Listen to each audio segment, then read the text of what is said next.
अगर आज का मैसेज आपके लिए है या आप इसे समझते हैं तो ये परफेक्ट है, या फिर जरूरत पे पड़े हुए हर एक ईमानदार के लिए। पैदाइश की किताब उसका 8वां बाब और पहली आयत में यूं लिखा है, फिर खुदा ने नूह को और कुल चपाओं को और कुल जानदारों को जो उसके साथ कश्ती में थे याद किया।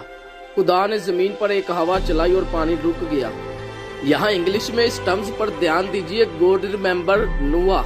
आगे 19:29 में लिखा है, और यूं हुआ कि जब खुदा ने उस तराई के शहरों को नेस्त किया तो खुदा ने अब्राहम को याद किया। शहरों को गारद करते वक्त खुदा ने लूत को उस बला से बचाया। उन शहरों को जहाँ लूत रहता था गारद करते वक्त लूत को उस बला से बचाया। यहाँ इंग्लिश में इस टर्म्स पर ध्यान दीजिए, गॉड रिमेम्बर अब्राहम।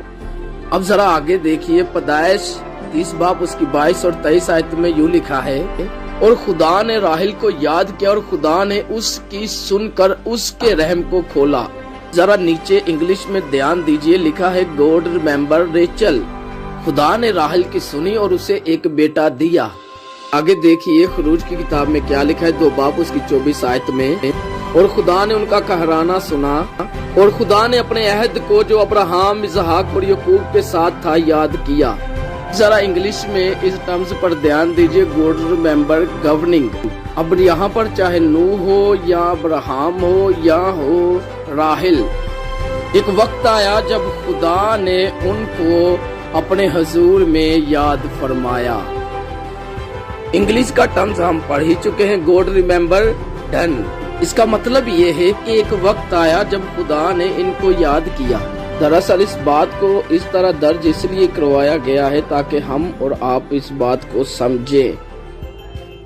एक वक्त आता है जब खुदा उनको याद करता है जो जमीन पर उसकी दुहाई देते हैं, चाहे 100 तन ताने मार रही हो या फिर किसी ईमानदार ने किसी के लिए दुआ की हो, जैसा कि लूत के केस में हुआ। वैसे ऐसा कुछ नहीं है कि खुदा कुछ भूल रहे हों और उन्हें याद ना आया। इसे हेब्रेज़न कहते हैं, यानी कि बात करने का इब्रानी तरीका है ये। खुदा इन सब जगहों में बीच में आए, खुदा ने इंटरफेयर किया। इसका सीधा सा मतलब ये है कि खुदा ने हरकत की, खास तौर उस इंसान के लिए जिसका जिक्र किया गया है। इन सब बातों में जो बातें रास्तबाज ने कही, फिर खुदा ने एक खास कदम भी उठाया है। यही है इस बात का मतलब, यही मतलब है गॉड रिमेम्बर का।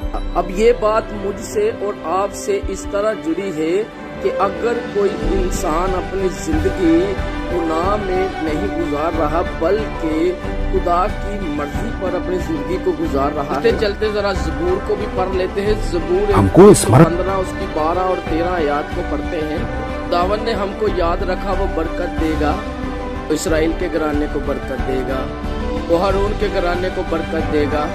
आगे 13 आयत में लिखा है, जो खुदावन से डरते हैं, क्या छोटे क्या बड़े, वो सबको बरकत देगा।